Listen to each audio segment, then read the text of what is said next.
So listen to this. What we have seen at this World Cup is unprecedented. Not the scandals, we have certainly seen plenty of those, but the reaction from the fans. We went into a final where it generally felt like the whole world wanted to see Argentina fail. And not only did everyone get what they wished for, they had it delivered to them in the most poetic way imaginable.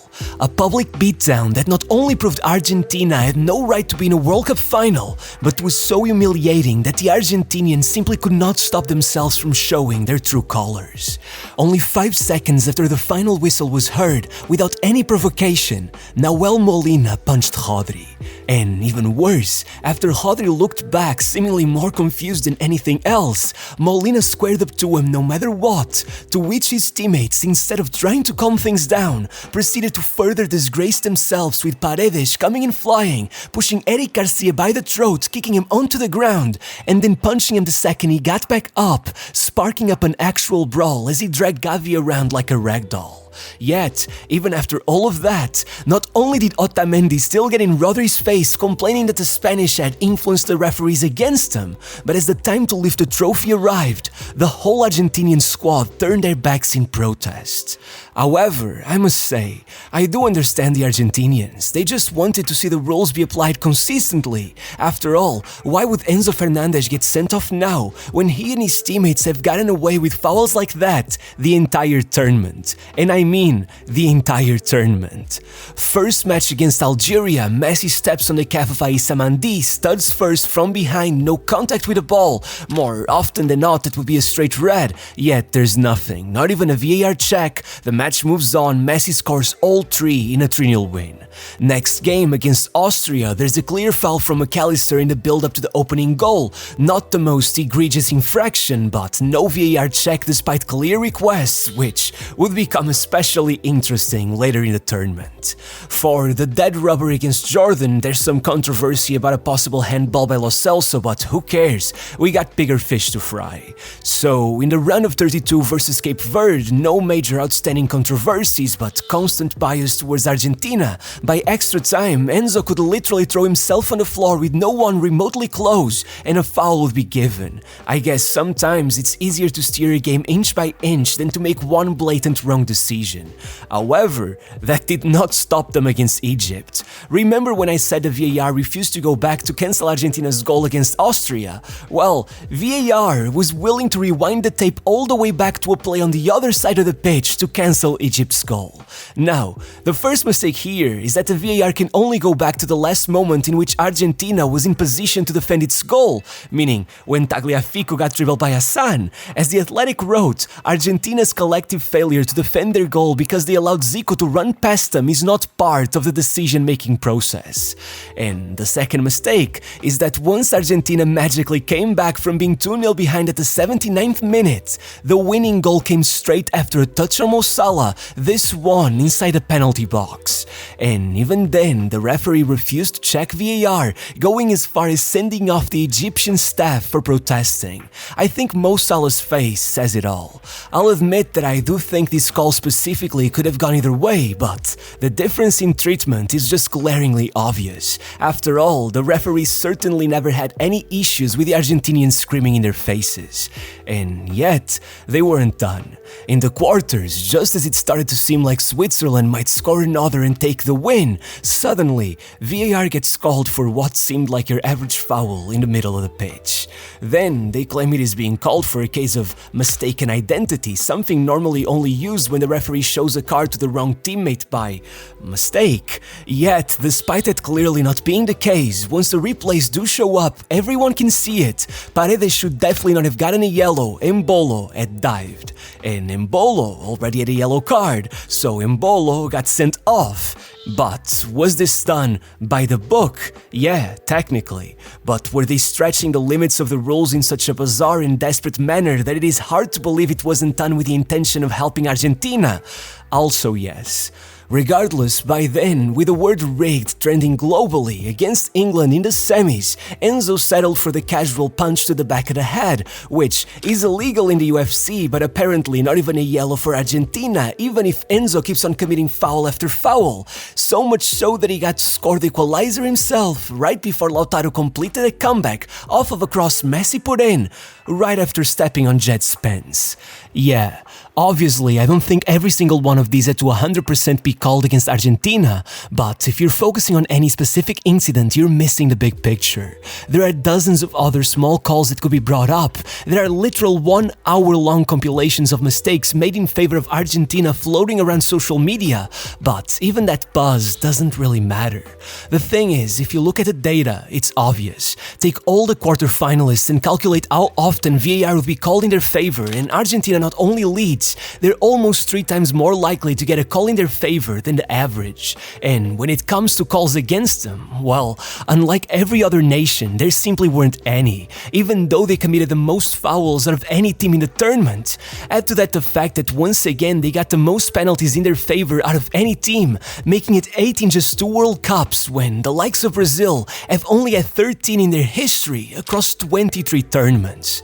Plus, the incredibly advantageous draw that not only saw them reach the semi-finals without playing a single nation ranked in the top 20 by FIFA, but also playing every single match up till the final, either at night or in a covered stadium, never really having to deal with the heat like everyone else, and on top of it all, barely having to travel between stadiums during the group stage, eventually making it to the final having traveled only about half the distance Spain had. Yeah, obviously, to instantly cry out that there is a conspiracy is a bit reductive. Referees have always had a tendency to favor the biggest teams in the world, and there is no bigger team than the world champions. Not to mention that no one wants to make the decision that sends Lionel Messi out of possibly his last ever tournament. However, it's hard not to feel like FIFA brought this heat upon themselves when they literally reverted a red card suspension at the request of Donald Trump, which similarly goes for the Argentinian Federation, who just happened to be under investigation from the FBI while all of this happened, literally being exposed by one of the most notorious investigative journalists in the world for their involvement in a money laundering scheme they just so happened to be running from within the United States. I mean, none of the parties involved have been doing themselves any favors, and to make matters worse, of course, once they got to the final, they ran into a team that perfectly symbolizes everything that is wrong with them. You see, people tend to forget it, but Spain wasn't always the refined tiki-taka machine we know now. There's a reason they're known as La Furia Roja. Many years ago, Spain was seen as a team that relied more on aggression than technique, with their players frequently being labeled as dirty. In fact, back in 2004, the legendary Cesar Luis Menotti, who led Argentina to their first ever World Cup, infamously claimed that Spain will only win once they decide whether they want to be the bull or the bullfighter. Now, not only were these words rather ironic, seeing how Menotti's Argentina became precisely the kind of raging bulls he was criticizing, but also incredibly prophetic, given how Spain proceeded to completely reinvent themselves, becoming a team that takes control of games like no other, and thanks to that, establishing the greatest serial winning dynasty we've seen in decades.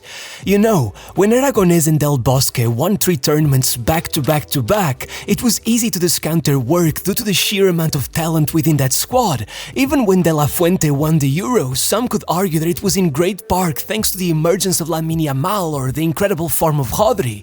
But this time, well, De La Fuente had to get it done with a Yamal who had not played for Barcelona for 3 months, and a Rodri that was still recovering from an ACL injury. Not to mention that their good luck charm Merino was coming off a surgery, and Nico Williams had been struggling with recurrent injuries all year. Most managers would have panicked and made rash decisions, but not De La Fuente. This man's entire career has been a love letter to Spanish football, and so, naturally, he trusted his players and protected them.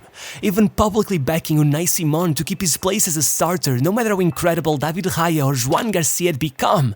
It took guts, but he based every decision on the core belief that what wins you games are not the names on the team sheet, but the bond between them. And no matter how rough things got, both he and his players never, ever let go of that philosophy.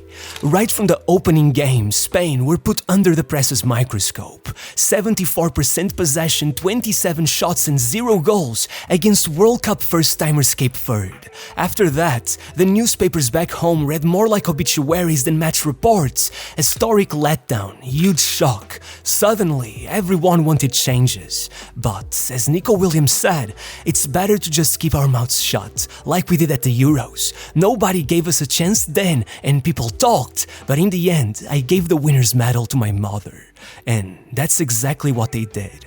They shut out the background noise, refused to fit into the media's narrative, and kept going. Even after a 4-0 win over Saudi Arabia, there'd be complaints. Ferran Torres was repeatedly berated for missing chances, even being mocked after he was caught on video during a VAR check, saying to himself, "Please, let it be a goal," only for it to be disallowed. Yet, none of that affected De La Fuente's judgment. And the same way he kept on playing Ferran despite the low moment he was going through, he also trusted Alex Baena to fill in for Nico no matter how difficult of a season he was coming off of, and almost instantly watched them secure the goal that clutched their first place finish within their group. So soon as Spain's team rolled Austria 3-0, securing the biggest win out of the round of 32, the media's narrative began to change. However, even as everyone rejoiced over their goal fest, with fans nicknaming Oyarzabal as Oyar Haaland, their most impressive achievement went under the radar. Sure, it was very in line with their philosophy that while Yamal drew the cameras towards them with his diamond-encrusted Batman-themed chain, it was the understated Oyarzabal who collected 5 goal contributions in 4 games to put his name at the top of every stats table. However, they were not concerned about flashy scorelines. In fact, this was the first time they won an elimination round by more than a goal since 1994. Even when they became world champions in 2010, they did so by winning each and every game by 1-0, and if there was any indication that they might repeat that, it was that Unai Simón had now broken Casillas' national team record for the most minutes without conceding at a World Cup, which was especially remarkable given that across those last 4 games, he had only been forced to make 4 saves. That's it. While everyone doubted him, De La Fuente had fine-tuned his machine.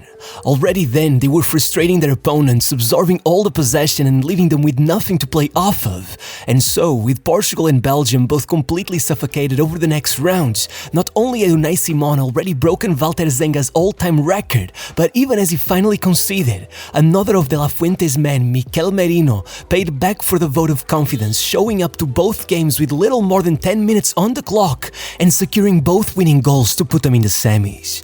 It truly seemed De La Fuente simply could not make a bad decision. Even dropping Pedri, one of the best midfielders on the planet, paid off almost immediately, with Fabian Ruiz grabbing a goal within 30 minutes and not letting go of his spot for the rest of the tournament. And though Spain surely were lucky to see the likes of Nuno Mendes, Tielemans, Courtois and soon Saliba all go out injured, while everyone looked for excuses to justify how Spain had made it so far while conceding half as many chances as anyone else in the tournament, bashing Yamal for claiming that if anyone should be afraid it should be France, it turned out he was far from overconfident.